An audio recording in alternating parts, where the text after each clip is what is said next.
Well, we're back again, my people. Yes, we are back again. And we are going to be doing a little Wednesday walk, as we like to say,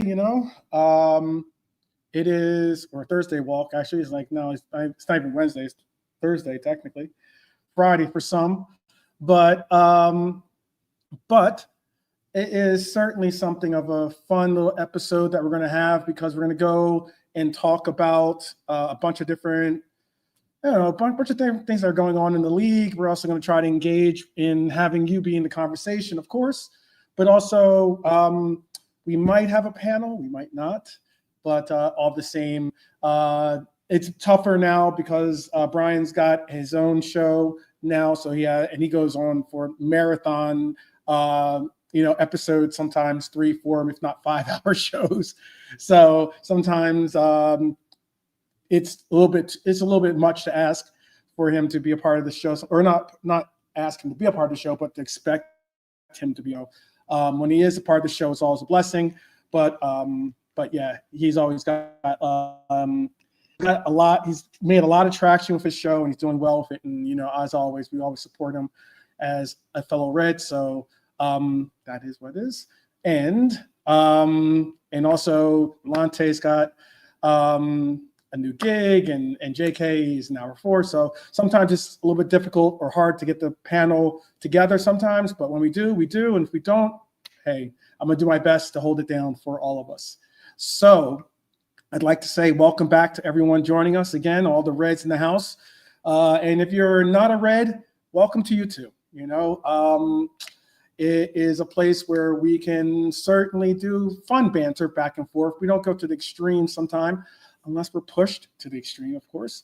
And other than that, though, it's always a safe place to come and enjoy engaging with each other, having conversations, not always having the same opinion, but in the end, we all know that we all want the same thing for our team and for our club, and that is success. So it's always good to see each and every one of us doing so in a healthy discourse.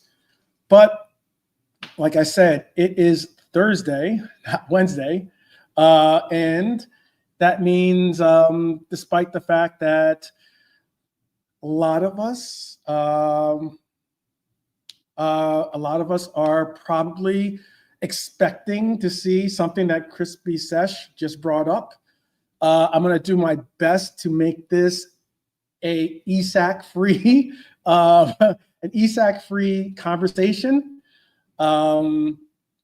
but that's not always easy. If you guys do bring it up, we can discuss it. We can talk about it, and we can kind of go into whatever it is that you guys want to talk about. I'll give you as much of the information that I know, because I do read about 5, 6 different types of journos a day, and then I watch a lot of YouTube as well.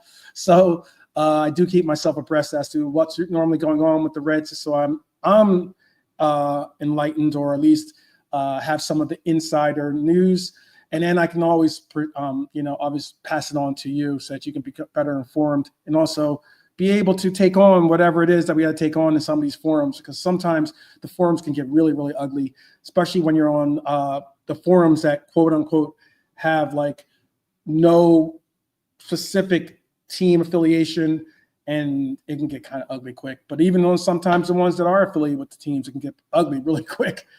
But yeah, we're going to dig into some happenings around obviously LFC and beyond. We're going to talk about some transfers, some injury news.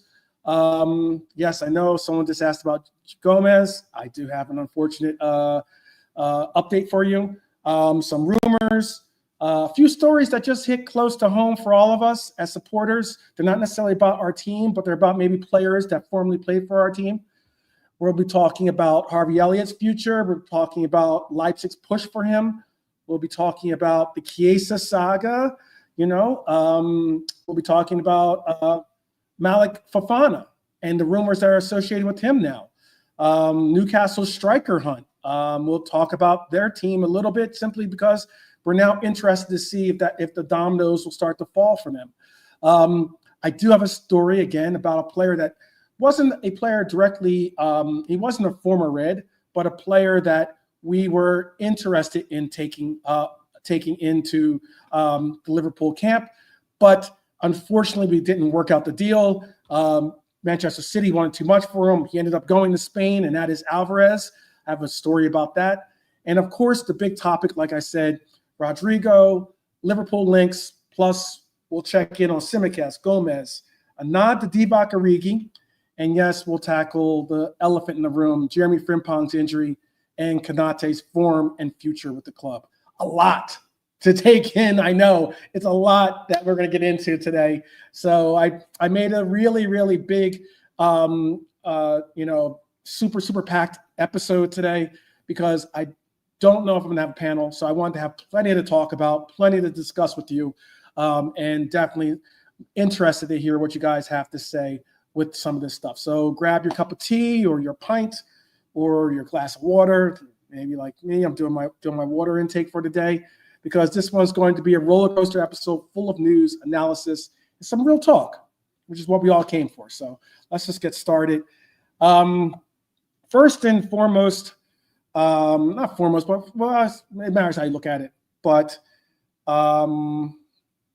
yes, I know. I've got a little bit more of a energy going on today because I woke up and had breakfast and got engaged and really dialed in because I got to get prepared. My mother is going to be coming. It's going to be joining or traveling out to visit or to help me with the next stage of some of the medical procedures I have coming up. So yeah, it is one where I'm just like, I got the early phone call and I was just like, all right, I got to get this done. She's a stickler on having everything like planned and it can be a lot, but it's a mother's love, so it's all good. So Harvey Elliott, player who has had moments of real brilliance, a player that has had some really heartbreaking setbacks, whether it was obviously the injury he sustained through with his stint with England, even his really horrific injury that he got early in the campaign that year when he was playing for us. But he's battled back from all those types of injuries. He's battled back from all those types of adversity in his life. And the adversity he's been facing more so than not lately, at least, has been playing time. The player wants playing time, and rightfully so, I believe.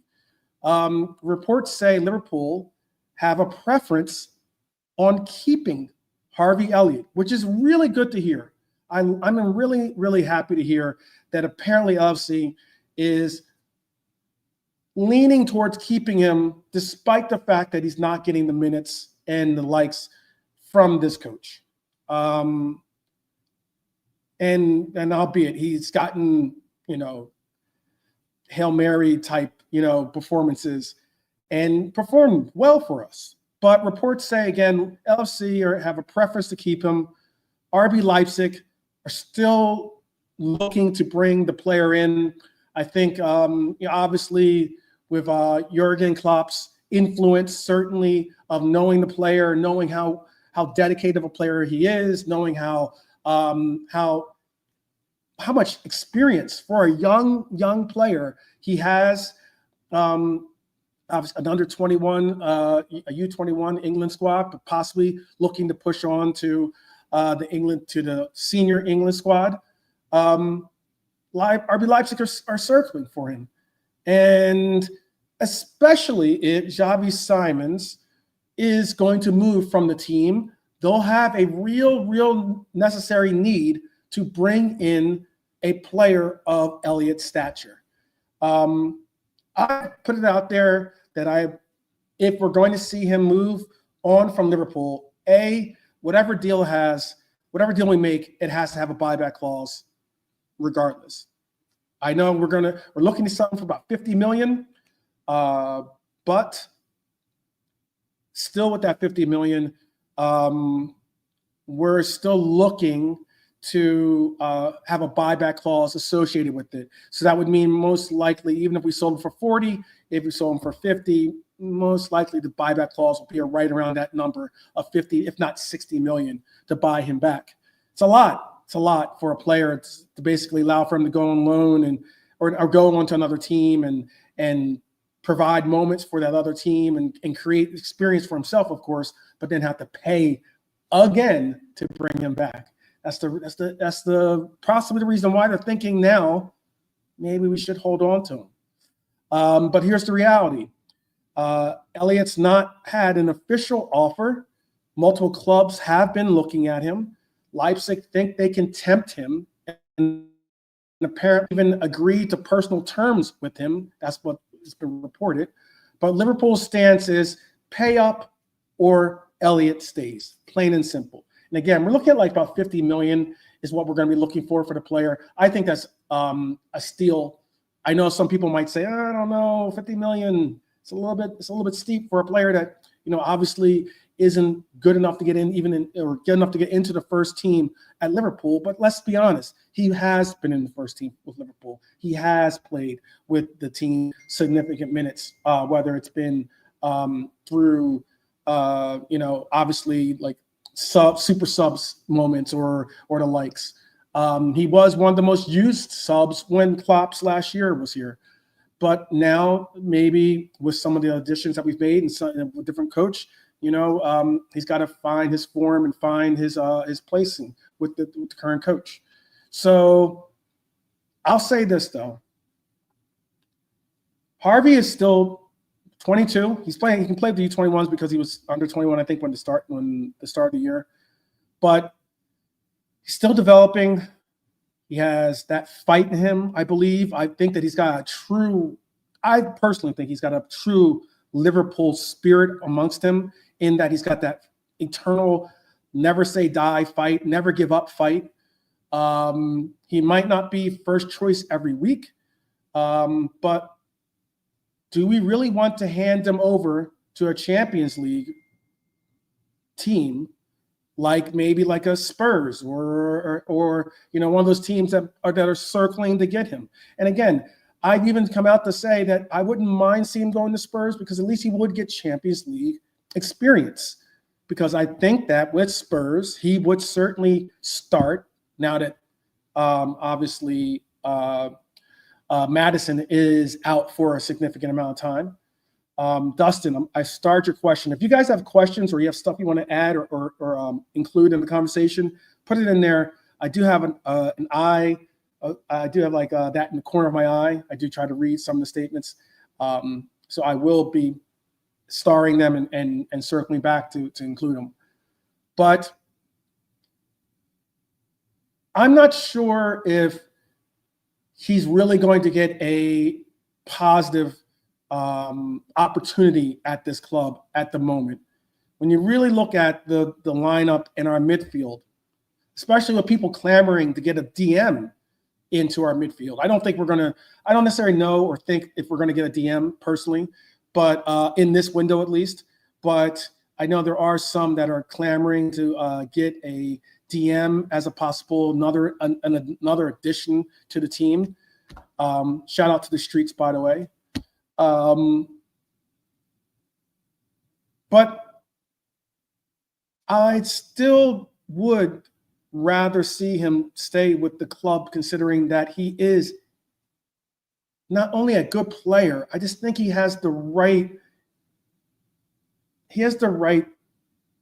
ingredients for Liverpool. I just think that there are certain players, whether you rate them or not, or how highly you rate them, whether you think they're world class or whether you think that they're a superstar or this or that, there are certain players that just fit the mold for Liverpool. And when needed or when called upon, they know how to step up to the plate. He's one of those players, in my opinion. Now, do I see him being a starter for our team? No, I don't. In this midfield, I don't think he starts over any of the three players I would personally have starting in our midfield. Would he start over Wirtz? No, he's not going to start over Wirtz, obviously, either. But I could ask this in the chat. Would selling Harvey Elliott now be short-sighted by Liverpool? Or is this the right time to cash in if, let's say, Leipzig bring the cash. It's okay, Crab. It's okay.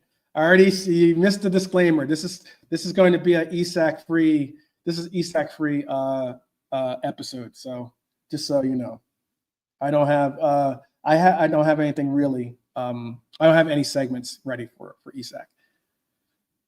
But it's a really big question. I know. I am going to bring up. Let me bring up Hyler's statement. I am going to bring up your question too, Dustin, in 1 second. I want to see this too now.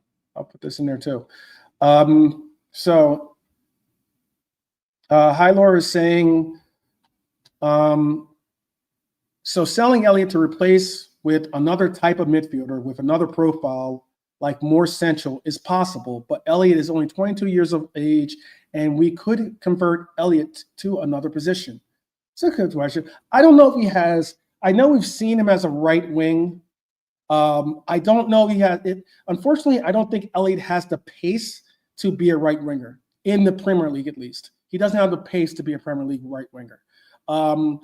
If you adjusted the role of the right winger, maybe he could provide something for you, you know, on that side of the pitch, but he doesn't give you what we've come to become accustomed to, like a Salah brings. And I get it, Salah's world class, you know, next level, upper stratosphere style player. So it's difficult to rate him against him, of course, but still, I just don't know if that's what we expect and what we look for from our wingers. I don't think he would be able to provide it. Now, I don't think also he doesn't have the defensive capabilities of being a DM. So that takes him probably away from being in that pivot.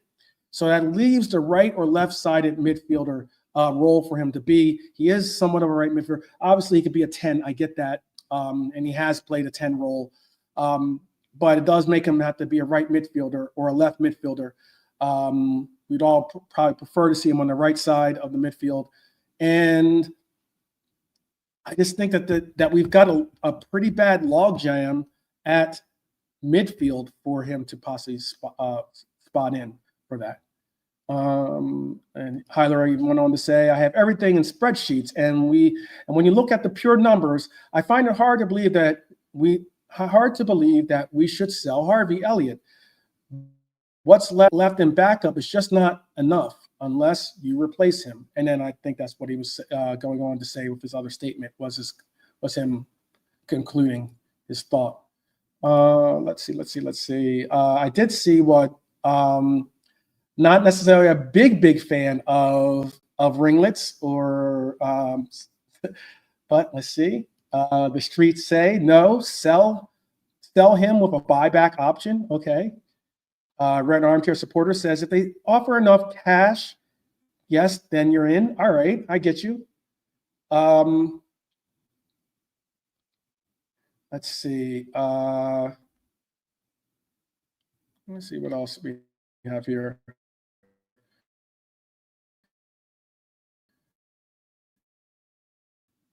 I'll make sure it's as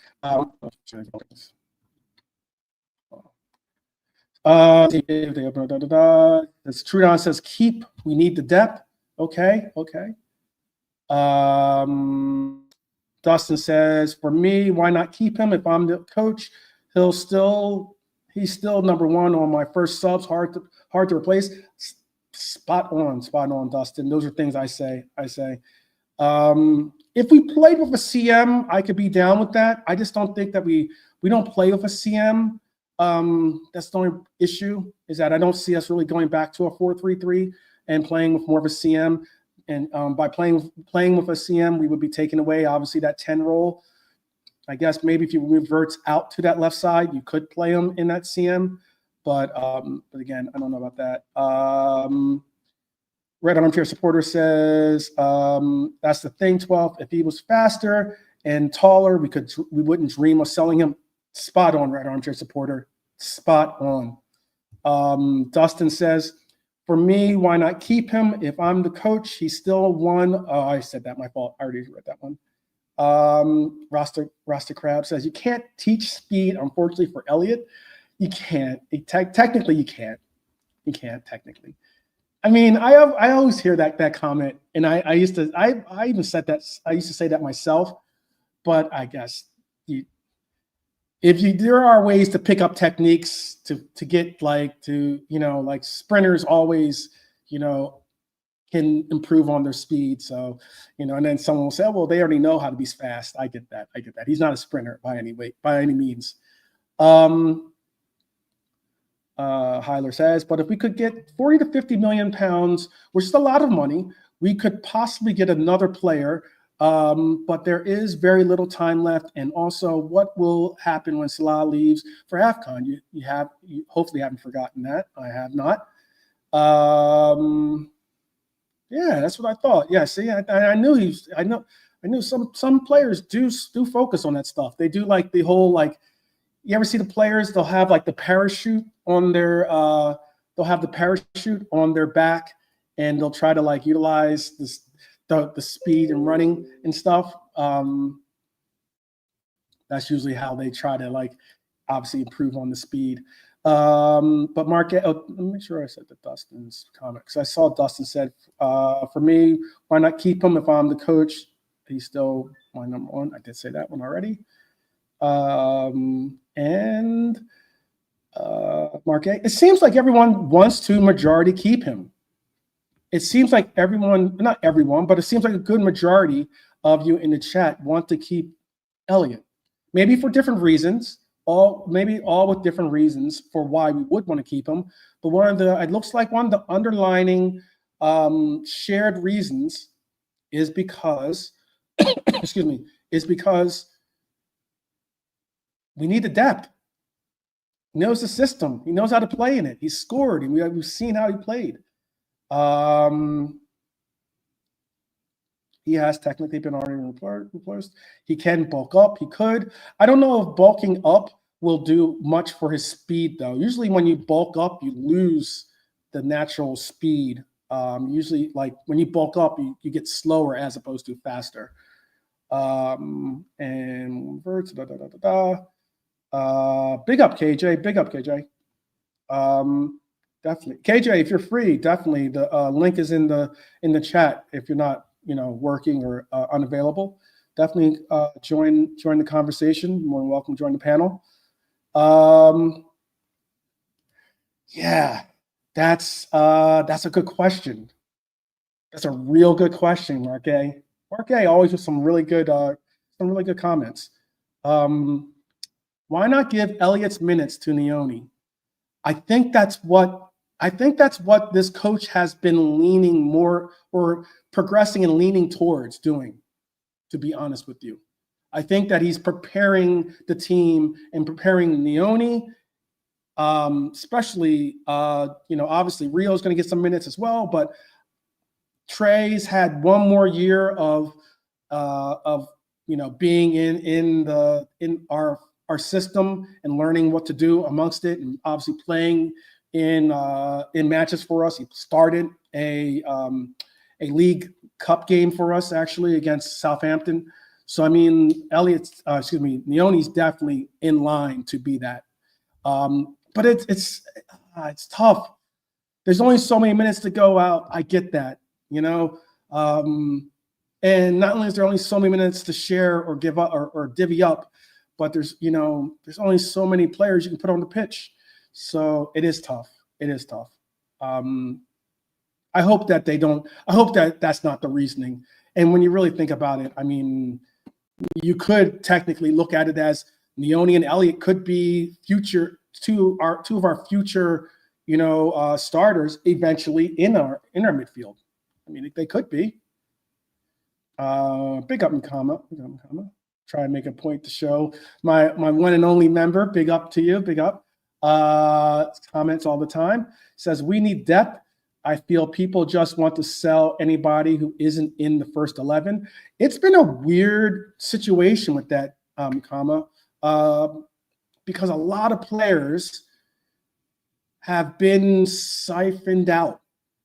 And not only have they been siphoned out, some of those players are players that we thought would be on the move, albeit. Some of those players are players that were youth academy players. Maybe they were players that had been on loan for consecutive runs.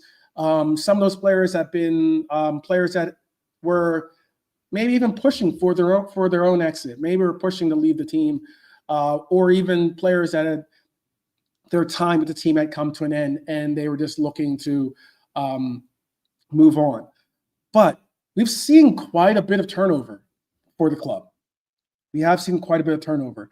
And we've even seen some players from our first team technically no longer be first teamers. I mean, Robbo's no longer really a viable, or not. I in some people's minds, I think he can play first team, but or in spots, not consistently like we've relied on him in the past. But I think that Robbo does have the heart, the will, and the mentality to be able to start for us, if not give us at least some valuable minutes off the bench.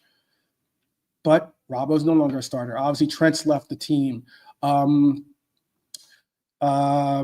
now have Verts, who's going to be a definite starter. So that means that Dominic is no longer probably going to be our starter as our 10. Lucho was honestly either our left wing starter or our striker starter. Lucho's now no longer part of the team. So that means Cody, who has started on and off, is going to be that starter. And now we have Ekitike as our starter in the striker role. Since we got rid of all three of the players that had played our striker role before this. So it is something of a question. But there is a player that could provide some depth at wing for us. I know that Elliott can't necessarily play winger for us, probably, or on a real consistent basis, or at least a confidence basis for us. But there is Malick Fofana. He's the 20-year-old Belgian winger at Lyon. He's drawn attention from numerous Premier League teams, including obviously Liverpool. And now Arsenal are in the mix, which is super, super, super annoying to hear. But I don't know if Arsenal's going to be someone that we have to really worry about, to be honest with you, considering that, with all honesty, considering that they just got Eze through the door, which is a huge, huge pickup, by the way. They just re-upped on Trossard's deal, meaning not they didn't give him extension to his deal, but they gave him more money to his deal. So it could be a situation for us. But we'll see. I don't think Arsenal is something to worry about. I just honestly don't. But Fofana's young. He's explosive. One of those players who could turn into a star. And one of the best places to do that is obviously Liverpool. That's what we do on a regular, is turn players into stars. Makama. They're starting to get there. They're definitely starting to get there. But here's the twist. While we're linked with Fofana, Federico Chiesa has doubled down on his commitment to Liverpool. He's spoken with Arne Slot. He's reaffirmed his place. And obviously scoring that game winner for us against Bournemouth isn't a bad look. Okay. For me, that's huge. That's a huge, obviously grabbing of the wheel, and so we don't veer off the path. And Chiesa staying could actually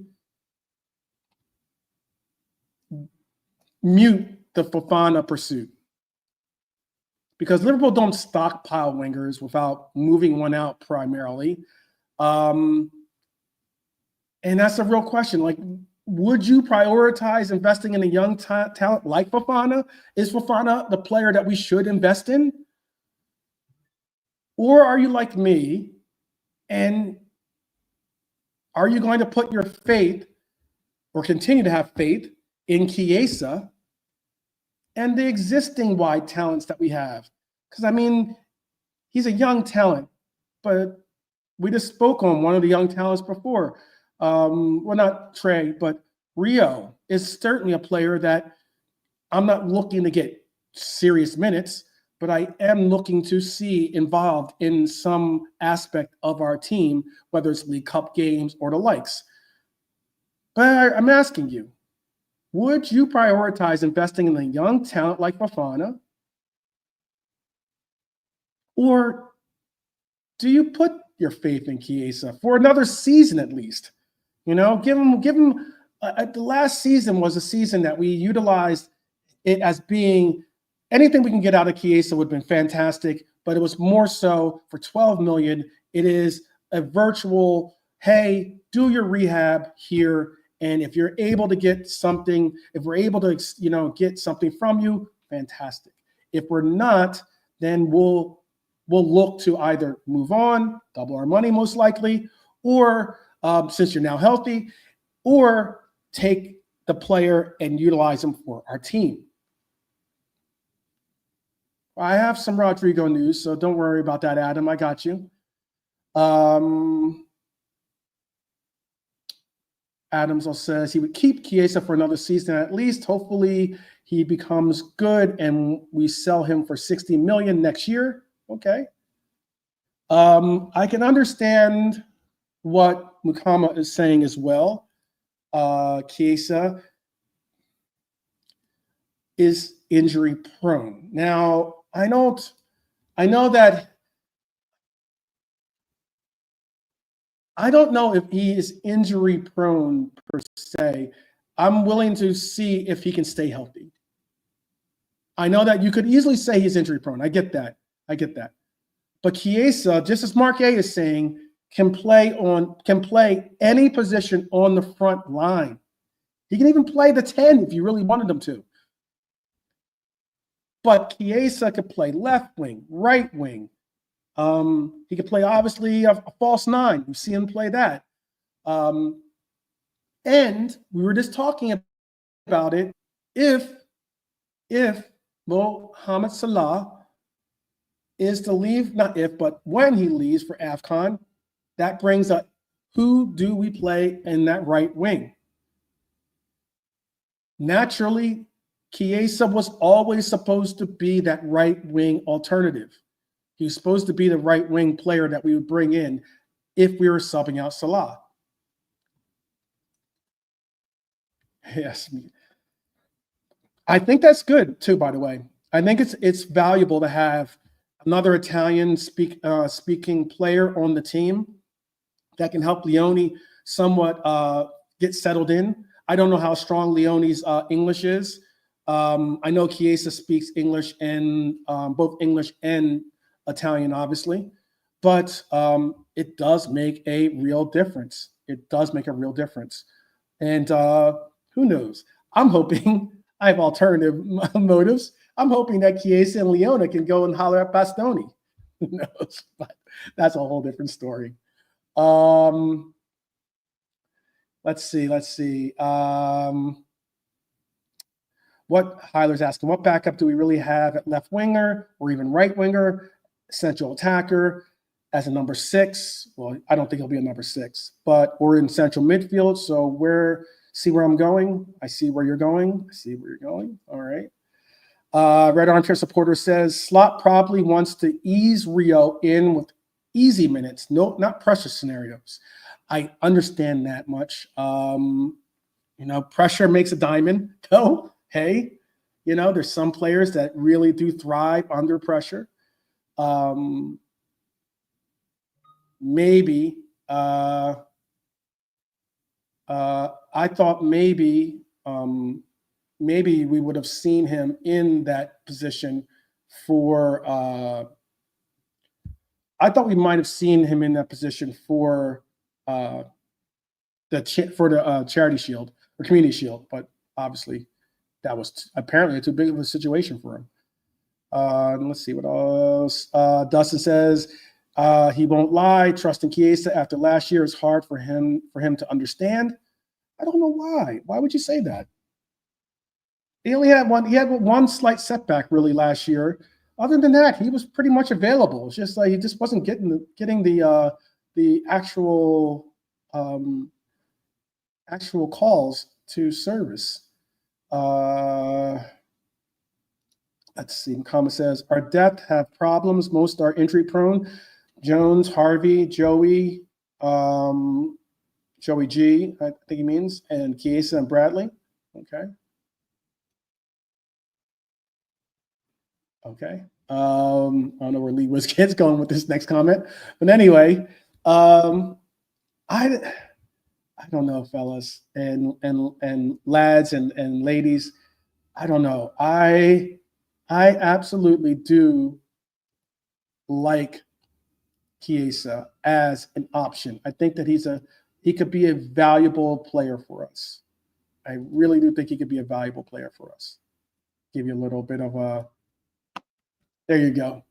Come on, he's tapping the badge. He's saying, this is where my heart is right now. You know, this is where my heart is. That's amore, right? Let's see. Alex says, I just hope Slot starts using Chiesa more. For the truth is that our team right now is a skeleton crew. We are close to selling pretty much anything that isn't bolted down, which is true. Quality before numbers. I get that. Adam says, the more options we have, the better, to be honest. Yes, there you go. There you go, Red Armchair Supporter. And then Crab is saying, we are short in multiple positions. We're spending too much on this Isak saga. Hey, notice I didn't bring it up. That's you bringing it up, by the way, Crab. Why we ain't signed Guehi yet? It's worrying. Okay.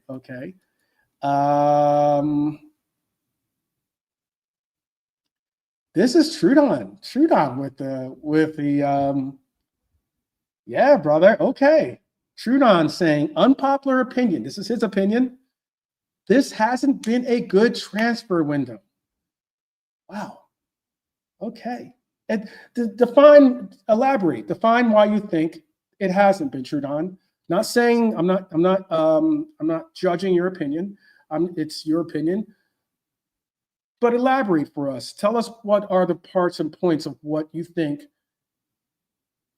or why you would say that statement.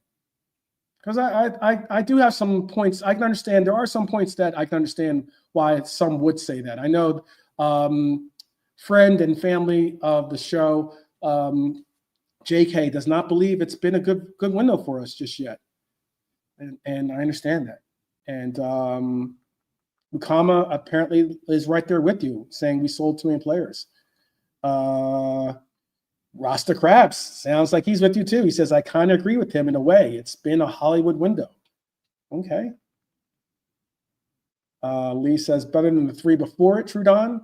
That's true. That's true. I would say yes and no.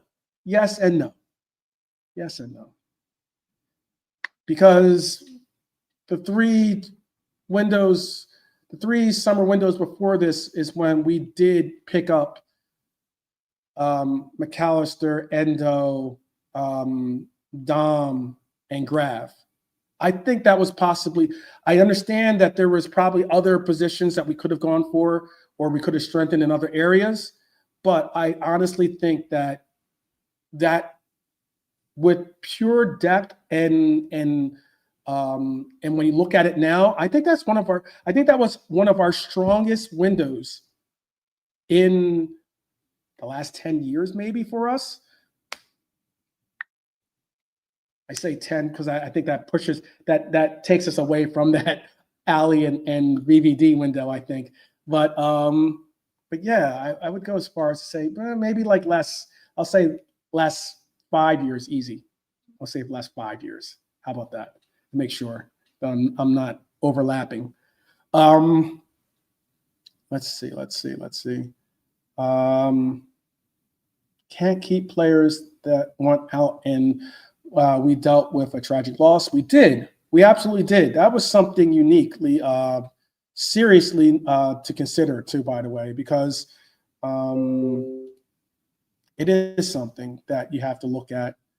If a player, I personally think if a player doesn't want to play here or doesn't want to be here, kick rocks, my brother. Kick rocks. Good luck to you. Trudon says, this was, I guess, your answer, Trudon. I'm assuming, make sure that you don't have another portion of it earlier. Yeah. Okay, so this is what you're telling us. Okay. We disrupted the title-winning team too much. The balance of the squad isn't there. Okay. I can understand that's something that me and Crab and I, when Crab made his debut on the show, it was somewhat related to the fact that him and myself were going back and forth about change and the amount of change that we're seeing to this club through a lot of exits of players from our team. And I agree with that there have been quite a few exits from our team. Let me pull up some of those numbers too. Bring it up right here.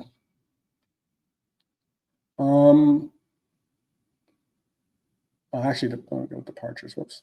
Yeah, so we've seen Ben Doak, Darwin Nunez, Tyler Morton, Lucho, Kwanzaa. Yardos is going out on loan. Harvey Davies is going out on loan. Big up to Natty Phillips because it was a long time coming, but I'm glad to see that he got his transfer to another team so he can get some real playing minutes. But yeah, what is that? 1, 2, 3, 4, 5, 6, 7, 8. Kelleher, 9. Alexander-Arnold, 10. Okay, so that's as far as we've gotten so far. And people are still looking at maybe seeing, some are still pushing for Chiesa to be on that list. I'm not. Some are still pushing for Elliott to be on that list. I'm not. Who else was? Is there anyone else that I'm missing that I'm not thinking of? Some even had Joey G being moved on, but that's like 10 to 12 players. That's a lot of players to have left. A lot of players. Well, how about this? Let's move on to something that is a little bit more international. And that is, I'm going to talk about Divock Origi. I'll talk about Newcastle strikers. And I'm even going to talk about Julian Alvarez. You're going to be like, why are you bringing him up again? We're obviously not going down that route. Well, just give me a second to tell you what has been reported on. So as we shift gears, first, a quick shout out to Lord Divock. Apparently, Divock Origi, the man, the myth, the Anfield legend. His AC Milan adventures has unfortunately not panned out the way that many of us would have hoped they would have, because I know all of us hope for success for players that really do bring us, I think, bring us joy in our lives. And Divock Origi has brought us many a moment for that. But it looks like Milan looked to terminate his contract early. Wherever he goes, I hope he finds his spark again. He gave us moments that will never fade. Again, corner taken quickly. Obviously the scorpion kick, the miraculous goal against Everton. Lots and lots of moments that have been there. I don't know if saying this, You can tell me, you could just say yes to LD or no to LD, okay? But you need if you're looking at bringing in a striker for cheap, maybe we could bring in a player for free in Divock. Just saying. I don't know if a lot of people are going to be, pushing through the crowd to make sure that gets taken or gets done. But hey, big up to Lord Divock. I hope that he finds I not only hope, but I know he'll find a spot. Big up to the streets. I got you. Yeah, maybe if that's a good shout, Adam. Maybe if you were to go back to the Premier League, I mean, Newcastle's looking for a forward. Hey, not a bad shout. Not a bad shout. I'll tell you this, even in Divock's dilapidated state of his former self, I still think that Divock is a better 9 than the current choice that they have, which is Gordon.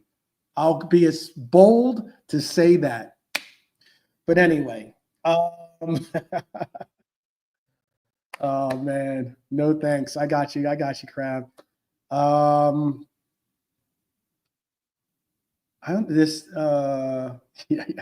Big up to some of the new names and faces in the chat. Big up. If you haven't subscribed, please do. Definitely, Marc Guehi. Enjoy the rest of your evening. Definitely look forward to seeing you tomorrow. But meanwhile, in the Premier League, obviously Newcastle, speaking of, are scrambling to get a striker. Their £40 million bid. Big up, Mickey M. Their £40 million bid for Visa was rejected. Again, I don't know why. I think that I shouldn't say I don't know why. I have a inkling of an idea as to why. But Newcastle, if you want to be a top-notch, Big Six, top-level team, and this is just me speaking from all honesty, you have to get your backroom staff at a better professional level. I just that a low ball bid for Visa when the team's looking for anywhere from 50 to 60 million for the player is going to get it done. For a player that obviously at 28, he's not your future, but he is someone that you have to be respectful for because they don't need to give you that player. They don't need the money per se. They've already gotten their handsome lion's share of cash by selling Mbeumo to United, who rightfully paid, if not overpaid, for the player. For a player that some could argue wasn't necessarily the absolute necessary position that they needed. But they still went out and got the player. They still went out and got the player at the price that was being put out there. Newcastle, you got to do the same if you want the player. Here's what I was speaking on earlier. And you guys are, like I said, Rodrigo, don't worry. Again, Adam and some of you that are bringing up Rodrigo, I'm telling you, True Nine is a question. I mean, it's depth. It'd be interesting if you saw Divock Origi, do his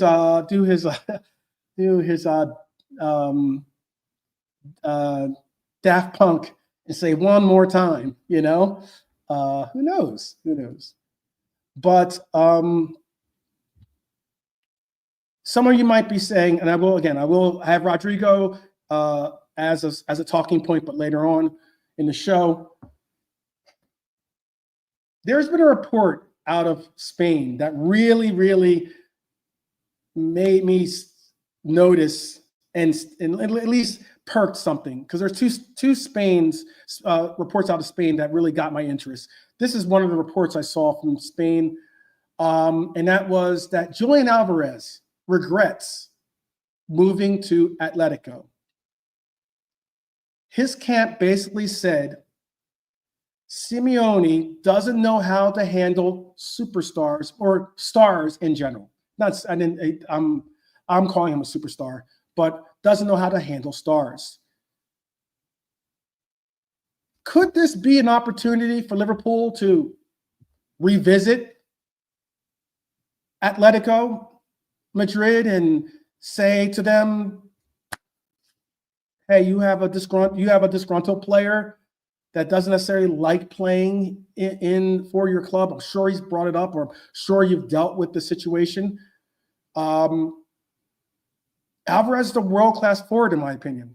Some might not think that. I do.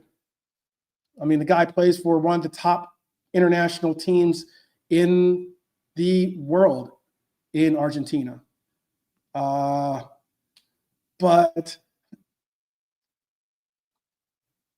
I think, Alvarez being a world-class forward, I think he deserves to be utilized as just that. He's angry about his role in having to chase down fullbacks and track back as much as he has. Now, would he not see the same role here? I don't know, because we've seen our strikers do that exactly, but that exact role. But if Alvarez were to force his way out of Atletico, would it be out of the question for Liverpool to pivot and make him our target? We could move away from all the disgruntled striker from Newcastle talk and bring in Alvarez. Ekitike, we know, can play on the left wing. I don't know if he can play on the right wing. I've heard that he has, but he could play striker. We could even maybe venture to go, if this deal doesn't happen, we allow for it to play its part. We could then revisit in January, revisit the situation again in the next summer's window to see if that's brought it to a head. But I'm asking, would you, in the chat, honestly say, with all the noise and all the headache and everything else, Alvarez becomes available, let's say. He's not going to cost us 130 million pounds. He's not going to even cost us 110 million pounds, most likely. We could probably get him for 70 to 80 million pounds, I would assume, because that's about what they paid for. If anything, it would be, as long as we came in with like 100 million euro pound deal, we could most likely, get some type of attention from them if the player has asked for a transfer, if the player has said that he wants to make the move. Sesko got sold for more. I get that, Crab. But again, Sesko got sold for more because he went to Manchester United. If you don't think that Liverpool has some shrewd negotiators at getting a not only honest, but a valued deal, I don't know what you've been looking at. Liverpool could possibly work something.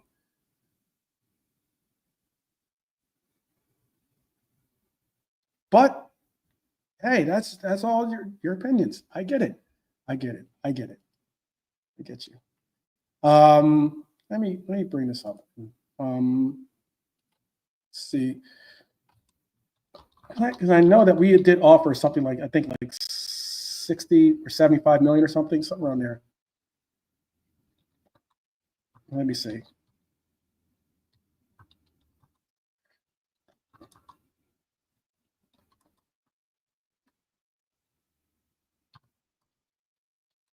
Let me see. I'm gonna spell his name, but it's all good. We'll figure it out. I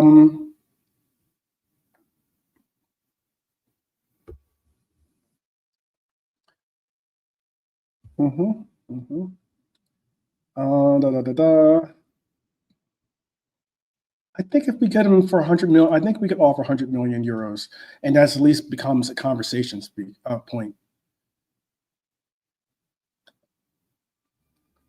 And I said that if we were to ask them, it would be 75 million. I think it's 95 million euros. I think that's the equivalent. Whatever, I'm talking the equivalent. I don't know if it's 70 million, but I'm speaking in euros. I don't know. 100 million pounds is a little excessive, I think, for Alvarez. I don't think that we'd have to go as far as to drop 100 million pounds for him.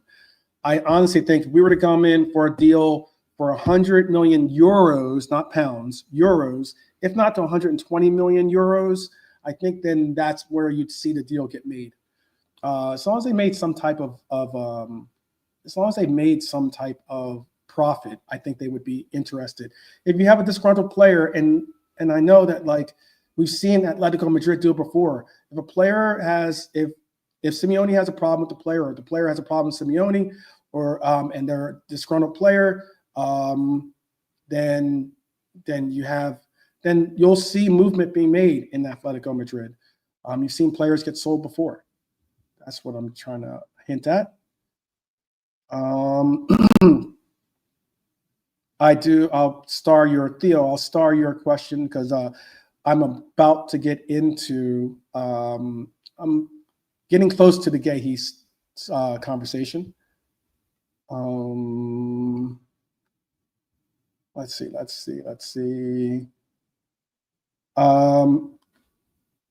Top striker, Rasta Crab. I'm gonna ask you this in all love and sincerity. Do you think that Ekitike is a top striker?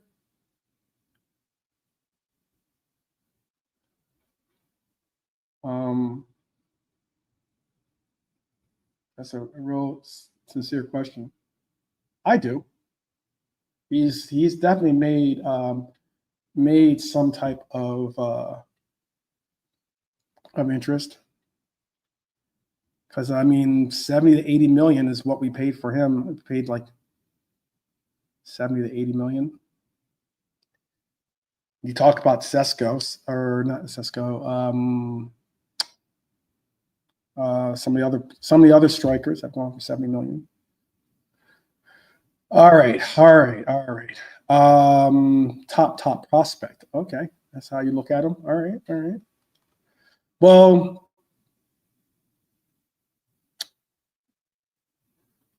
you wanted to talk about Rodrigo. Let's talk about Rodrigo. If you're talking about a top player, top-notch player, and that is Rodrigo. Reports suggest that it's either one of two teams that honestly can bring in Rodrigo at this moment. Those two teams are Manchester City or Liverpool. And that's if he leaves Real Madrid. I don't know if he's going to leave Real Madrid. Big up, Eric.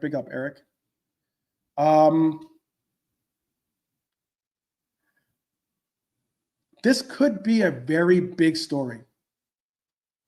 Seismic, if you want to call it that, on the Richter scale type situation. If Rodrigo were to, especially if he were to go to Manchester City.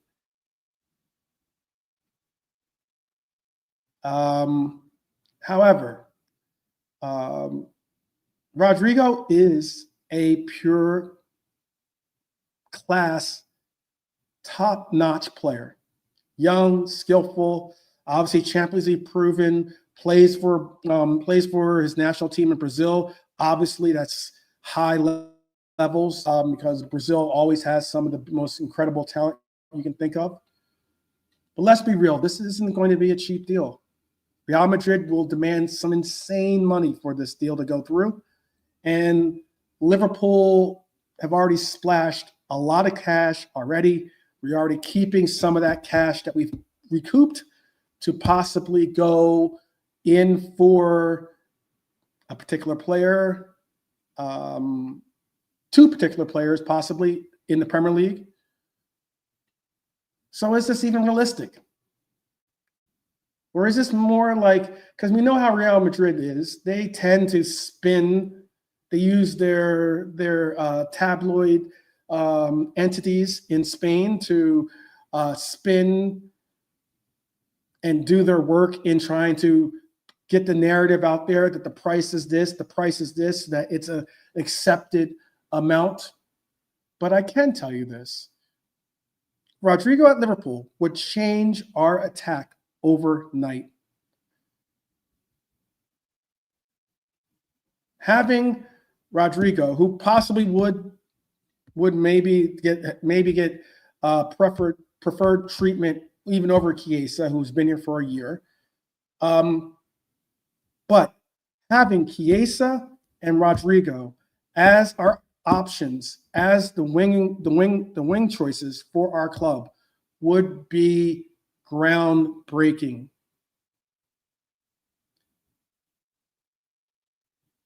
You have Wirtz in the 10, Salah or Chiesa on the wings.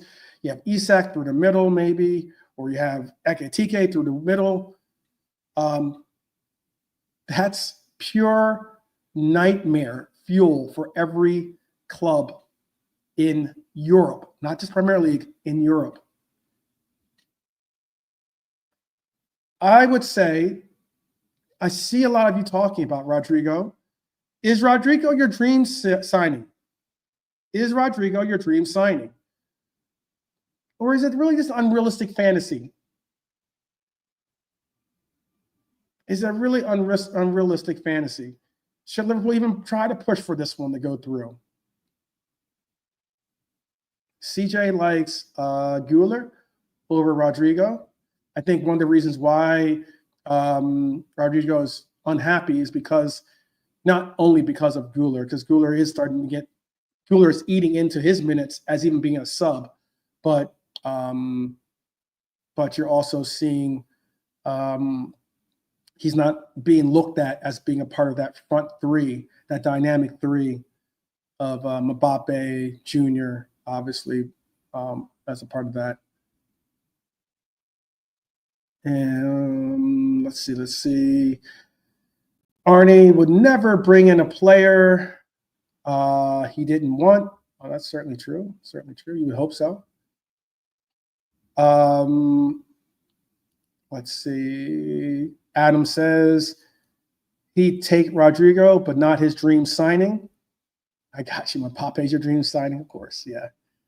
There was a time when we thought we were going to get that over the line, but it just didn't happen. Mbappé has the ability to kind of call his own shots when it comes to what team he goes to, and he certainly lined that up for himself. Let's see. Hyler says no. Semenyo over Rodrigo. No BS, and Premier League proven in the 9th degree. So he would take Semenyo over Rodrigo. That's high praise. Rasta Crab says Rodrigo would help the team, but not a dream signing. That's incredible. Incredible. Any of the PSG lads over Rodrigo for Red for Life? CJ says Barcola, Isak, Alvarez are dream signings for him, not Rodrigo, I take it.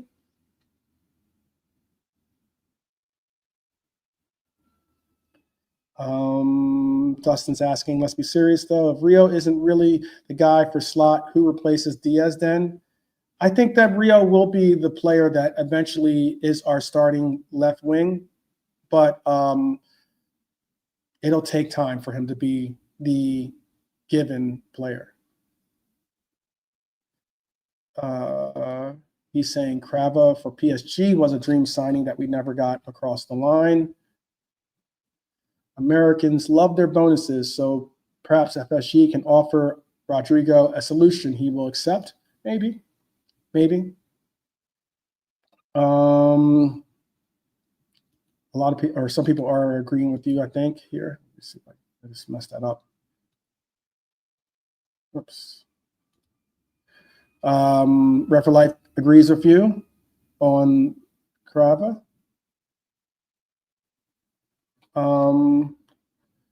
Hyler is sticking to his guns. Unfortunately, exactly what CJ just said. Unfortunately for Semenyo, he just signed not only a deal that's going to increase his salary, but he signed a deal that extends his deal as well. I think he's now signed to 2029, I think, or something like that. So he just had another extension put on his deal. Dustin's asking, is there anyone we can get other than Rodrygo in the next 10 to 11 days?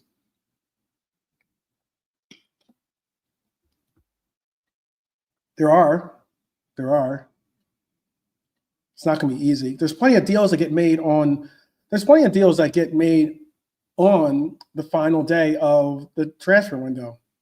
Not saying that's ideal, but there are. I mean, that's the reason why they make a show out of it. Why it's a big time show. Rasta Crab thinks Barcola is overhyped. CJ thinks he should stay underhyped. We can most likely get Fofana still. I believe that true. I think especially now that Eze has gone to Arsenal, I think that their interest in the player is going to subside a little bit. All right. It's interesting to see what you guys thought about Rodrygo. I think it would. I'm not a huge Rodrygo fan, and I know dream signing, you most likely would put it as being like just that. If it's a dream signing, it means that you have that you would love to see it, that you would dream of seeing it. I would go as far as to say that it could be considered a dream signing, primarily because it would be bringing in one of Brazil's top level quality players to a team that I really miss, and I believe we really need a player that brought that.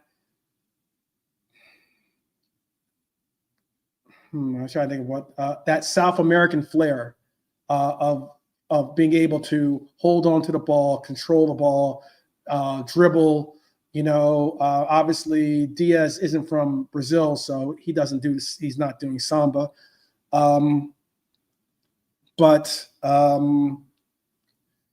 he's doing more salsa than samba. But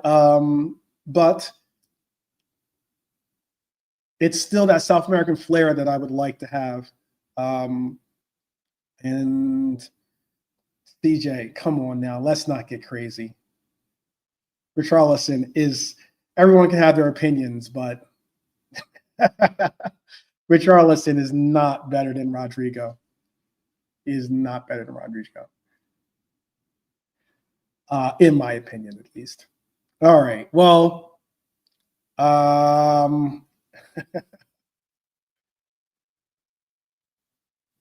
let's see. Hyler's really pushing for it. I unfortunately think that Semenyo's not going to be. Here's how I would break down Hyler before I move on to the next subject. With Rodrygo and Semenyo, I wouldn't really put it as. I really don't see them as equivalents, only because, not saying that Semenyo's not a talented player, but I don't see it as equivalents because I wouldn't spend the same amount for each of those two players. Like as in Rodrygo, yeah, you might spend 60, 70, 80 million for the player. For Semenyo is a 50 to 60 million pound player, tops, pretty much, probably. But being that Bournemouth just re-signed him, being that Bournemouth understands his talents and the likes, they might be looking for 70, 75 million for the player. And I don't know if he warrants that. To be honest with you. And he doesn't warrant what you'd have to pay for Rodrygo. I could tell you what Rodrigo's wages are. Give me 1 second.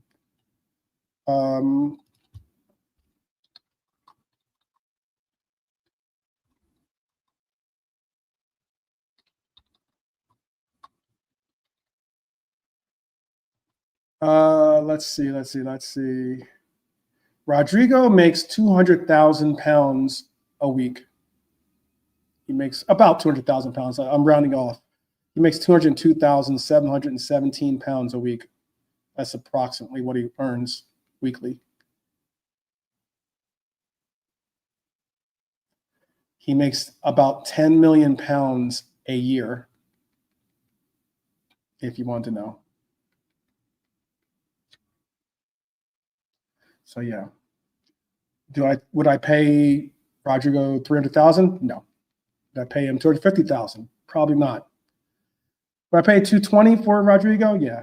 For what you're now seeing a lot of players be slated at in the league, that's just the going rates now for a lot of the top players are getting closer and closer to being the 200,000 mark is where you start paying your top-notch players. And it's scary, but that's just the way it is. With teams like Manchester City in the league, that's just where you have a lot of circumstances.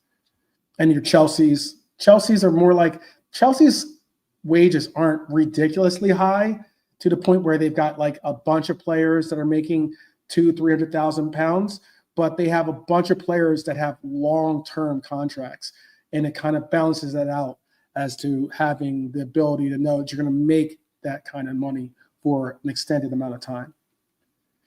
I'll speak on this. There is a player that I spoke on yesterday.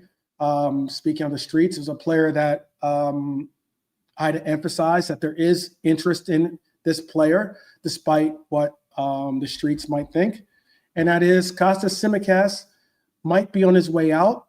Marseille want him, and honestly, it makes sense. Obviously, we have Kirkez now as a legitimate left back option, if not legitimate starter for our team. We have Robbo as the displaced right back starter now, makeshift starter / substitute. Tsimikas hasn't been in the match day squads even even when we had the Community Shield. He wasn't a part of that squad. So sometimes the writing is on the wall. I think it is for this situation. Tsimikas has been a very, very loyal servant to the team. He's actually one of, if not the closest friend to Mohamed Salah on the team. Obviously, that doesn't necessarily weigh in to whether he gets to stay or not. Ask Dejan Lovren about that, and I heard some of Lovren's comments, and I'm not exactly too happy with some of the takes that Lovren had about the squad, our club. But that's another story. That's another time. The other player I spoke of that had a Spanish story written about him, it was Trent Alexander-Arnold. Trent Alexander-Arnold in Madrid has been a player that is trying to, obviously he's a starter and he's trying to find his way, under the terms of playing for one of the best teams in Europe, if not the best teams in Spain. Trent recently was subbed off. And what was interesting about Trent's subbing was that at the Bernabeu, when he was subbed off, the entire crowd rose to an applause, rose to a standing ovation.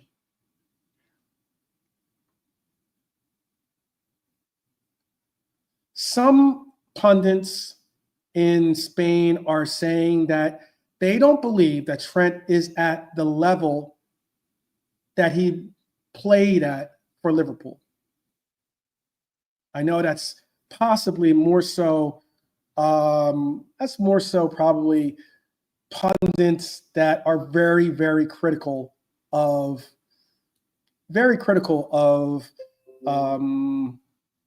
players like Trent Alexander-Arnold's particular ethnicity, especially in Spain. Let's be honest. But what was the surprise about this story is this. Trent without Liverpool's system creates a unique situation for our former right back because it makes it a situation where he is a player that doesn't really slot into being a option. Obviously, he's not going to play in the back three. When you push him out to the wing back role, that's one unique place for him to play. But he doesn't have the pace really to be a super efficient wing back role player. But he can obviously overlap. His passing allows for him to get to spots or get the ball into spots that you'd want as an attack. But Trent, without the support of like your Ibu covering his back, for when it comes to defensive measures, Trent obviously not playing in that inverted role. Trent having to be a more traditional right wing back on a team that has nothing but a high standard. It's not easy. It's not easy. And he left for Madrid's paycheck and prestige. And I'll be honest, he's in for a fight. Because what was unique about the standing ovation was that they weren't standing and applauding Trent, which is a shame. Because Trent is an incredible talent. What's unique about this story, and kind of shady, a little bit of shade, is that they were applauding for Carvajal's return.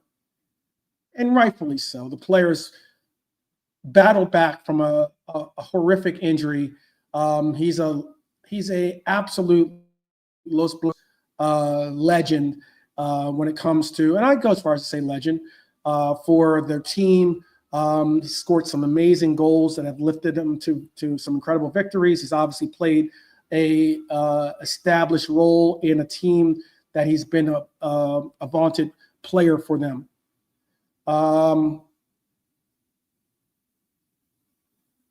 But now Trent is going to have a real battle on his hands. Just as Crab is saying, just as I said earlier, Carvajal is a legend for Real Madrid. He is a player that's beloved by the fan base. And it's going to be interesting because Carvajal is going to want his spot back as a starter.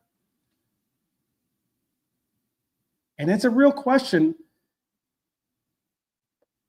Because again, these are pundits that are watching Trent play day in, day out. I'm not. But these are pundits saying that Trent's not at the form or the level they would like or they think he was at for Liverpool. Obviously, that's basically a jab trying to say that he's not at Real Madrid levels, needed levels at least. Carvajal, fit, in form. Does Trent have to take a back seat to Carvajal, possibly taking his starting position? I know it's not Liverpool technically story, but he is a former player, so we can speak on it. It is related. It's a very interesting situation. It's not like Real Madrid had to pay an arm and a leg to get Trent Alexander-Arnold as their player. So it's not like you're saying to some 80 million, 90 million, whatever million-pound player, hey, there's your spot on the bench. But I realistically would like to know, do you think that Trent is up for the challenge? I hope he is. I don't have any real ill will towards Trent. I'd actually like to see him be able to not only start, but I want to see him play against us when we beat them. I want to see that. I want to see us target his side and make him regret leaving Liverpool. But it's just something I noticed. It's something that obviously, Trent's going to want to play. He's going to want to continue to form and have form. And obviously, I think even if he wasn't playing day in and day out for Real, he probably still makes in some way, in some form, he'll probably still make England's starting squad, or at least team sheet for their international. And I think he will go on to England, or go on to play for England in the World Cup. But there is a player that replaced him. I guess you guys don't. It's okay. We don't have to talk about the shade. There is a player, Don. Big up Don. There is a player that is. There is a player that replaced him, and that is Frimpong. And there was a player that we would hope that be able to replace him, or at least play minutes, substantial minutes. And unfortunately, Joe Gomez, before I get into the Frimpong injury, Joe Gomez has picked up an injury again.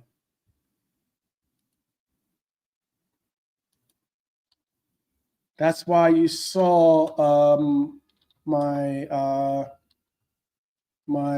thumbnail, and it's unfortunate. Say it ain't so, Joe, is like a term for Joe Westside, but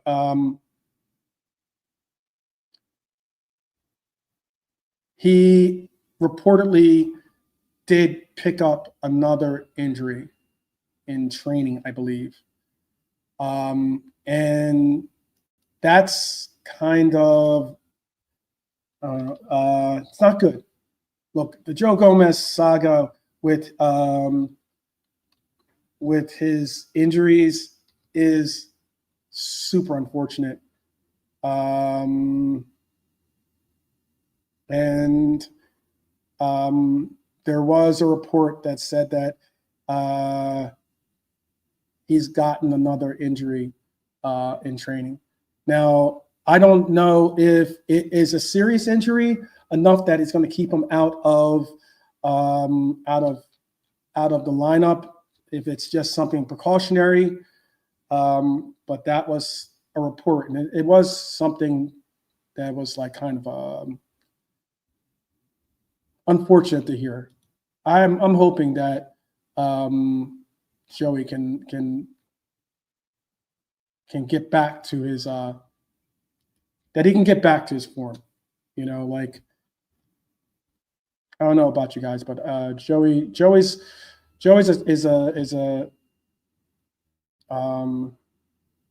is special. I'll even read you what it says. Joe Gomez has emerged as a potential fitness doubt for Liverpool this week. Apparently, he doesn't have the.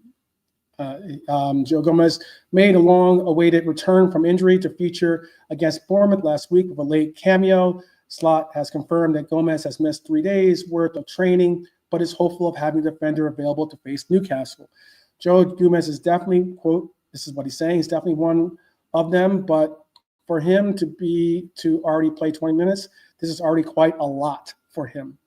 I wouldn't say he has had a setback, but he wasn't able to train 3 days in a row completely with the team, which is completely normal when you have been out for such a long time, for so long, and all of a sudden the manager needs you for 20 minutes. He is training with the team.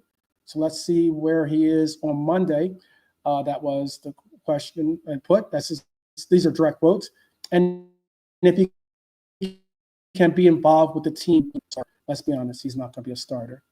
But it is a concern. We had, against Bournemouth, we had to put him into a game where he wasn't really, that's why when people were like, oh, why do we put Endo in? Why put Endo in? We put Endo in because we were unsure if we could get 25 to 20 minutes out of Joey Gomez. And that's unfortunate.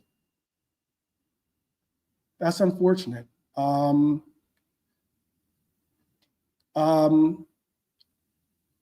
That's unfortunate. And that's a player obviously still even though he's not technically injured per se, it does bring up the chance that trying to push the envelope with him could re-aggravate that injury, could make it even worse. And that's the concern. The fact that he was unable to even train for those 3 days after having put 20 minutes of gameplay on that Achilles. Is he injured? I think he's playing through injury somewhat in essence. And it's a real concern. I'm hoping that the time off, maybe the extra day or two of rest gets them to the level where we're not worried about it.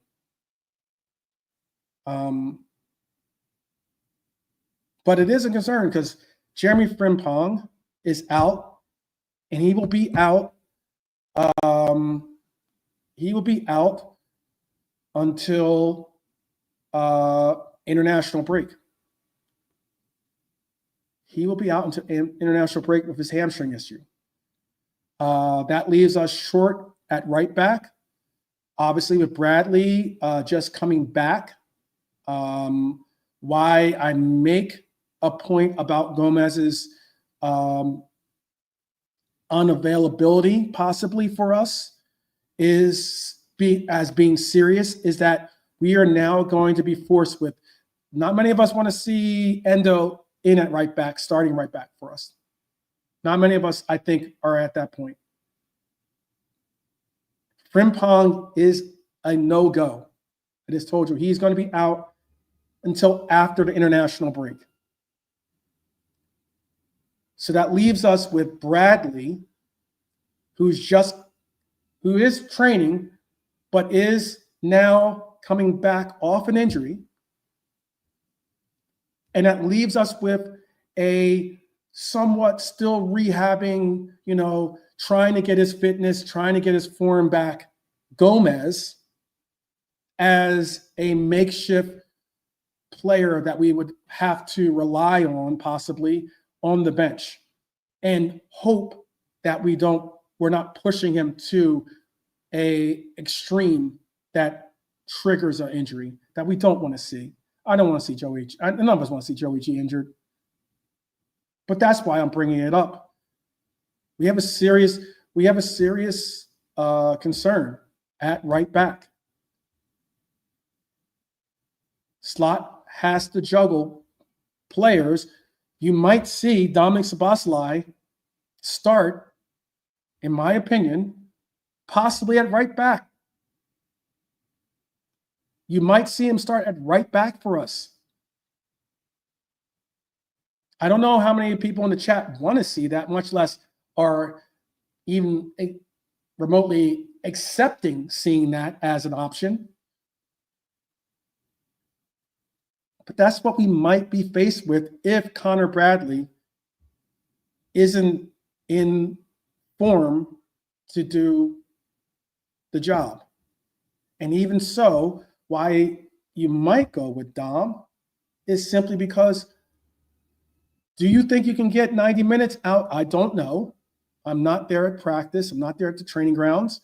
But what I am saying is I'm hoping we can, but it makes a real big question as to, can we get 90 minutes out of Bradley at right back against a team where he'll be going up against, maybe not Gordon, because Gordon might play striker for them, but he'll be going up against an Elanga or someone on the someone that's going to press him and put him to the sword.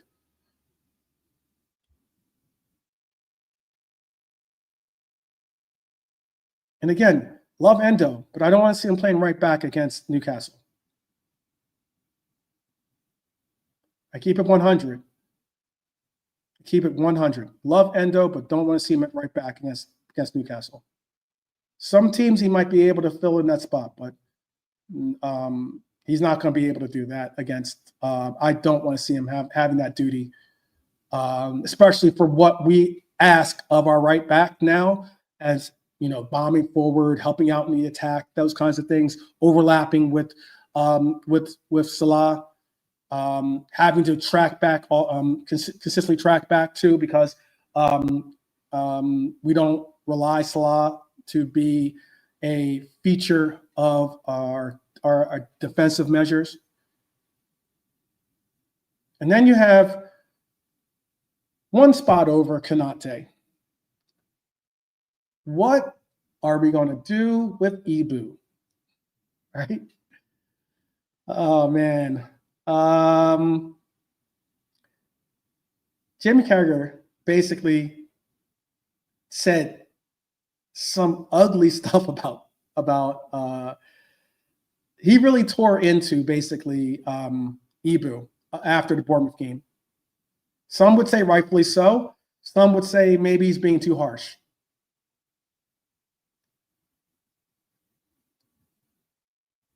I don't know if it's the contract talks that are getting into his head, maybe, but you can say honestly, his form has dipped from the level that we expect from Ibu. So again, just keeping it 100. Not saying Ibu is a bad player. He's not. In form, on his day, Ibu is one of the best center halves in the league. I think he's better than Gabriel, and I think he's even better than Saliba, to be honest with you. I know I'll hear a lot of flack and fire for that, but it's all good. His contract's running out. Real Madrid obviously want to see him run his contract out, and they'll scoop him up. PSG are also a team. Obviously, it'd be a natural procession for him to go back to France, play in Paris, which would be fantastic for him. We've signed Leone. It's a big signing, but it's not a Ibu replacement in any means. Future, possibly, prospect, future to be a replacement for one of the two. However, no, not at this moment. Guehi, I know a lot of are on the fence of whether they rate Guehi so much that they would rather see Guehi instead of Ibu as VVD's partner. Some are even to the point of saying they don't possibly even see him being a successor to VVD. But is Konate's time with the club running out? This is one of the toughest conversations to have because I rate Konate.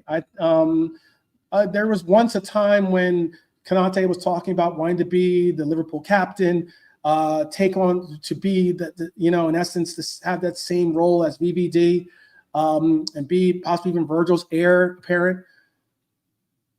But being he only has a year left, being that Real Madrid, that he's already hinted and flirted with Real Madrid, being that he's shown interest in PSG, and being that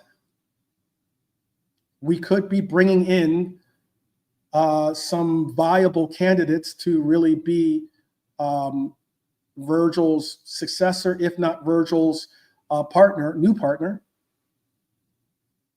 Do we cut ties now while he still has market value?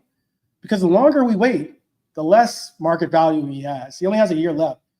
And there's not much market value that he has left on him by having 1 year.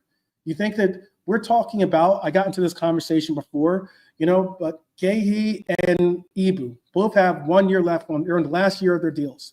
Neither have signed their extensions. Both are exceptional players. Crystal Palace want $45 million for their player in Guehi. I personally think that Ibu is a higher rated player than Guehi is. I honestly do think that. I don't think we'll get 45 million to 50 million for 45 million bottom line, if not 50 million for Ibu in his final year. I don't think we'll get that, unfortunately. And we would have to settle for 30, what we're trying to get Crystal Palace to settle for. And that is settling for 35 million for Ibu.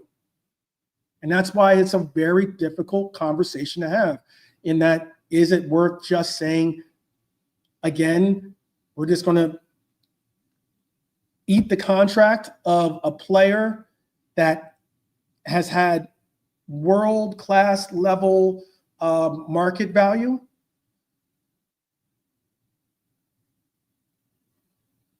That's a real question. That's a real question. And I'll ask that to you. Should Liverpool commit to Konate with a new deal? Or should we cash in right now? We sell him for 35, we sell him for 40 million, let's say. Take the 40 million, flip it, and we can just drop it right immediately on Guehi for 40 million. Hopefully Crystal Palace will go for that or something like that. Or maybe we pay 40 million for Guehi now, bring in Ibu, and that way we're not looking as a team desperate. And then we can utilize the fact that we have plenty of center halves and get a price of maybe 40 million from PSG, let's say, or around 40 million, let's say, and get our money back for what we spent on Guehi. So make it a wash, make it an even swap in a sense in the books. Yay or nay on that? Yay or nay?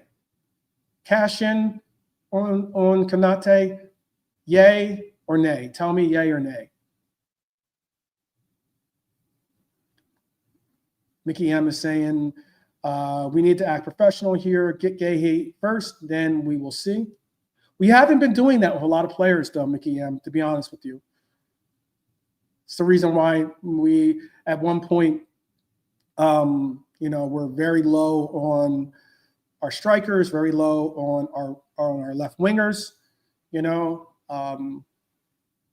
still haven't really answered the call for a legitimate heir to the right wing, especially now that we've gotten rid of Ben Doak. Red Armchair Supporter says, if he performs like that again on Monday, then sell. Okay. Trap Joe, big up Trap Joe. I saw your message and I am going to respond to it. I was in the middle of responding to it right before I saw I had to go live, so I will respond to it. Keep Ibu if he wants to stay. Oh yeah. I think he's open to staying. Does he have to want to stay, or can it be just he's open to staying, Trap Joe?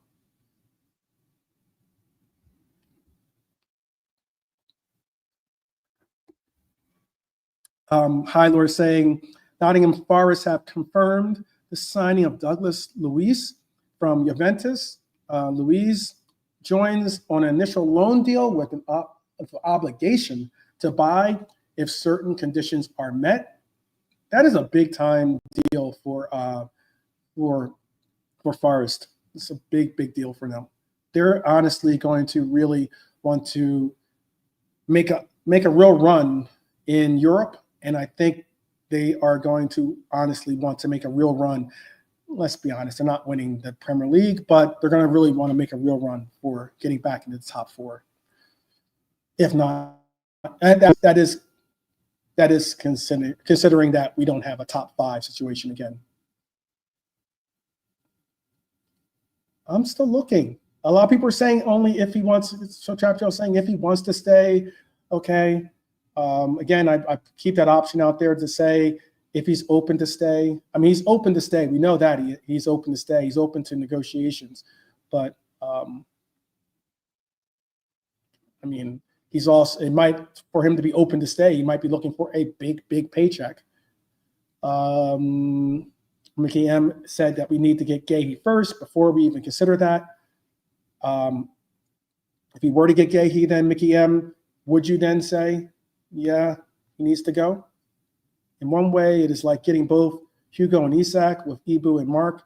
It's the same. Both will be needed. Champions League is important too, and obviously the FA and League Cup. Trap Joe says he loves Ibu and he wants him to stay. No other opinions out there? I mean, there's plenty of you out there in the chat. I see that. So, no other opinions. I thought that would possibly weigh in on your heartstrings a little bit more. All right. Well,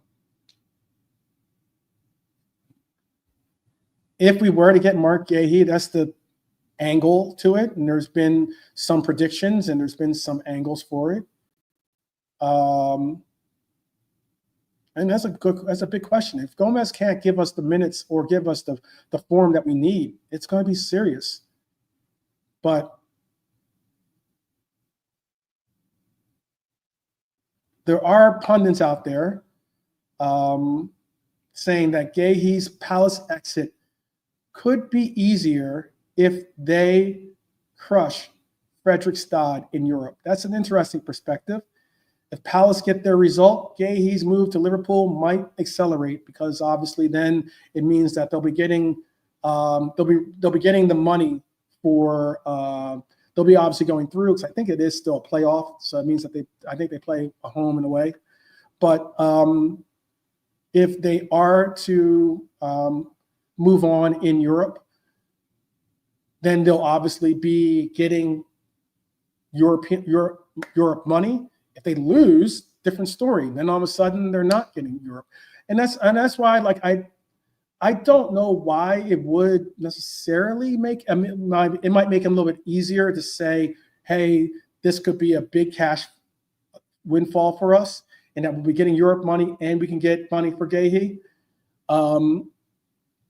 But you could also look at it as if they got knocked out of Europe, they might want to sell Guehi. Maybe that's where I can see this then. Maybe that's where they stick to their guns a little bit more in trying to get 45 million as opposed to settling for 40 or if not 35. So I know Palace's demotion to the Conference League due to UEFA rules is another twist to the story. Honestly, it's a travesty, and it's shameless of Forest, but that's what they do what they need to do, because I believe they deserve Europa League football. But Forest's complaint knocked them down, obviously. All this adds pressure to their result against Fredrikstad. And Guehi's future is a hot-button issue. Some see him as a Van Dijk successor. Some see him as maybe an Ibu replacement. But he won't come cheap. 40 million, 45 million. Still is a lot of money for a player in his last year. It's only 10 days, just as Hyler's putting it. We only have 10 days to this transfer window comes to an end. It's a real question. I think it's a real question. Trap Joe says, we already have too many new players in the squad, and we need to keep chemistry in to let the new guys settle in his honest opinion. Trap Joe, I've been saying that from the very gate, from the very gate. I've already announced we had like 10 players, I think, that I read off as being, again, Leone, Ekatike, Frimpong, Kirkes, Leone, Well, technically Nioni. He's not a new transfer. But he's certainly going to be a new addition to a first teamer, being looked at as being called upon more often. Freddie Woodman, Bishetik's back, Marmardashvili, Wirtz, Petsky. Ramsey's done with his loan, but I think he'll go back out, so I'm not going to count him. That's a lot of players. It's a lot of players. And then we're still looking to bring in a center half and a striker. It's a lot of players.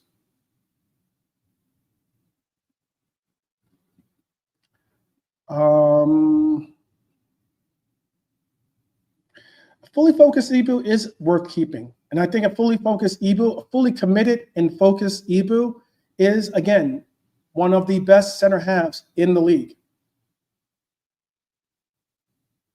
Is honestly one of the best center halves in the league. And having a rotation, and I would hope that even by bringing in Guehi, we would have an honest rotation for VVD included in that. Whereas when we start to orchestrate VVD as not saying that the writing's on the wall, he's out next year or something like that. No, more so to make sure that we have him at consistent levels the entire year. I'm with Nalante on that, by the way. I'm with Nalante in saying that I would like to see rotation be applied to VVD this year. If it means a partnership of Guehi and Ibu, I'm with it as being something that we utilize as a start. I'm with it. For cup games, for FA Cup, League Cup especially, but even for some remotely unambiguous games in the Premier League, I would like to see it. And to be honest, I don't think, KJ, I'll look that up for you. I don't think VVD was rotated too often last year. Let me pull that up for you. Because VVD had the most starts. He had the most starts on our team, I believe, last year. Him and Mo Salah usually have the most starts.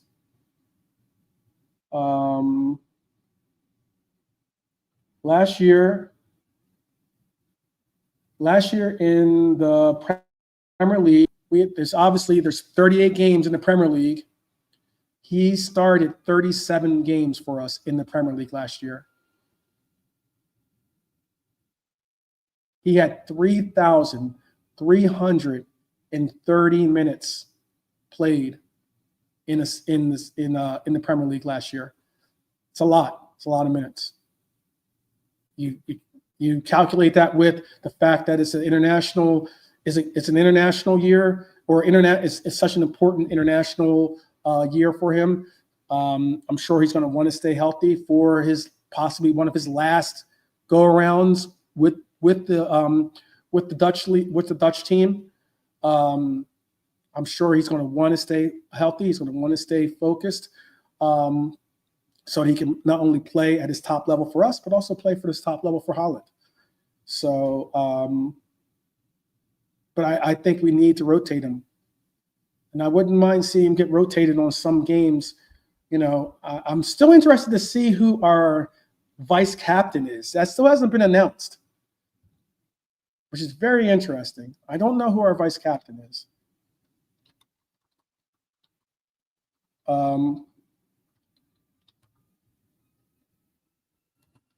But I would like to know that. But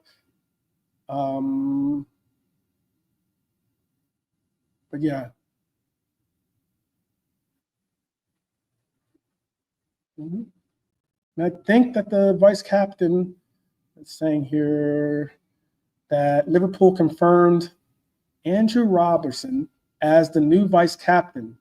He serves as deputy to captain Virgil van Dijk. I haven't really seen that.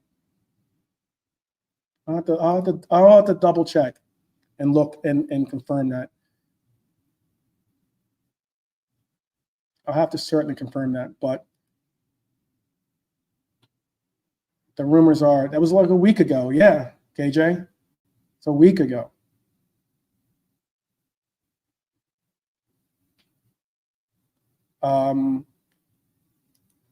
And again, by being vice captain, it doesn't necessarily mean that you have to start.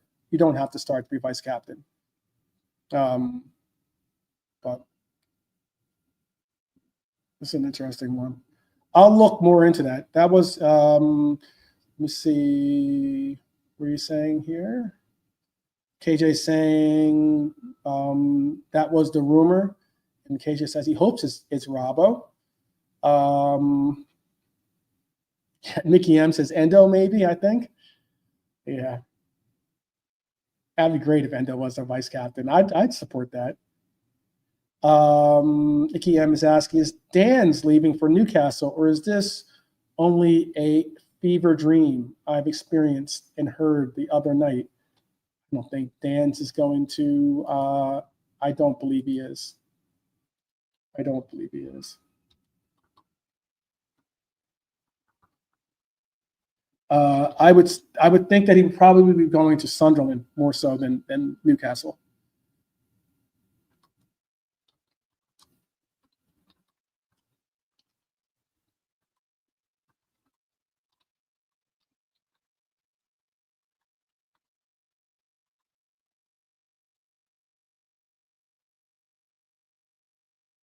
Let me see.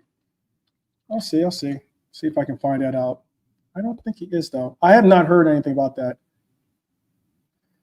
And that'd be a lot. That'd be a lot to put on the young man. Being that he's returning from a back injury, he's still trying to. I mean, the whole reason why he didn't get a real quality start for Sunderland, who did get promoted, obviously, and it would have been a great circumstance for him to be a part of that team. Yeah, Sunderland did apparently inquire for another loan. Yeah, I remember that they were one of the teams interested in getting Dan's on another loan if he was going to be put out on loan.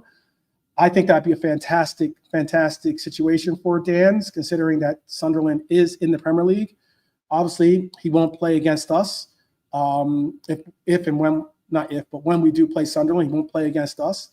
But at the same time, he'll get valuable Premier League minutes, most likely with Sunderland, as opposed to, I don't think he starts with Newcastle.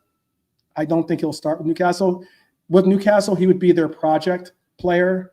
He'd be that player that probably they would still bring in a visa and then have Dan's as a backup, if not a spot sub as the starter, not as the initial starter for them. But I'm going to check on that vice captaincy. I'll have probably that story. I'll have that story listed for you for tomorrow. But people, we're coming up on the 2-hour mark. Yeah, Sunderland is real. Sunderland is real. I can understand why you would have maybe thought Newcastle, simply because Newcastle needs a striker. I could see that being someone that they could possibly want to bring in as a prospect, but not as a first option. Certainly not as a first option. Not saying that Dan isn't a good player, just that they wouldn't want to put it into a player that is recovering from back injury and needs to have a little bit more time to develop into a top-notch selection for Premier League. But look, this is our Thursday tea, not Wednesday walk, but our Thursday tea. From Harvey Elliott to Rodrygo to Chiesa staying to maybe Konate leaving. There's no shortage of storylines for Liverpool as this summer window winds down. 10 days to go, as Hyler pointed out. We'll keep following the Guehi story. We'll monitor Frimpong's recovery. We'll see if Rodrigo is a real possibility or if it's just media spin. I'll also keep an eye out if there's anything to go on to go from the reported talks that Liverpool will be having with Newcastle tomorrow. It'll be very interesting to see what emerges from that. So much to deal with, so much to talk about. Most of all, though, we have some fantasy football coming up for some of us on the weekend. We have there is something else that I wanted to put in, but I'm going to wait until tomorrow to hear what those talks end up amounting to. I did have another twist to the story, but I'll wait till tomorrow to give you that little bit of lemon delight. But I wanted to say that it's going to be interesting to see what happens tomorrow. I'll definitely see if I can get some more insight or get some more clarity on the vice captaincy, and if that's been announced officially, if not already.